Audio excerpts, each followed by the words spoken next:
nobody starts drinking to become an alcoholic, right? No drug addict starts doing drugs to become an addict.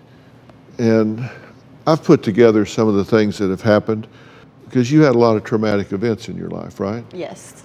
Your mom left the home when you were 12. That was upsetting to you. You said your best friend died when you were 19. You said you were sexually assaulted some years later when you were 24. And that's never really been resolved in you. That leaves a terrible scar. It was about then that your modeling career came to an end. Yeah, I decided to retire. And you were engaged, and your fiancé died, right? He passed away in Afghanistan. He was a Marine. He was deployed? Yes. And he was killed in Afghanistan? Yes. But then you pulled things together and you found another relationship with a boyfriend. But he took his own life. Next to me while I was sleeping. Yeah. And you were in bed together? I was in the chair next to him. In the lazy chair. When I talked to the police officers that night, they told me that you were in the living room when it happened and he was alone in the bedroom. He shot himself at the computer right next to me. That's not what the police officers told me that night. Okay, well, there's a bullet hole in the wall right next to the computer. Is this That's right next to significant the in some chair. way? Well, I think He was in the same exact room right next to me.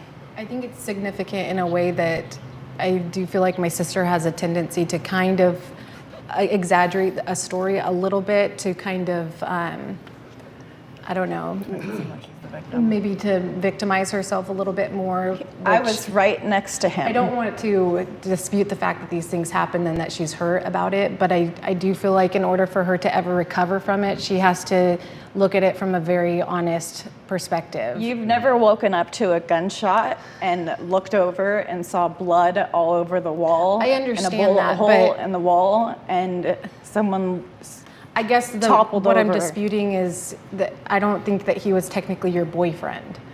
And so it's little things like that that kind of try to that make the story a little bit more. and you had broken up with your fiancé, so he really wasn't your fiancé at the time he passed away. You had already broken up with him. It's just little discrepancies in the Somebody blowing their story. brains out right next to you, no matter if it's a stranger, it's going to affect you. I understand that, That's not but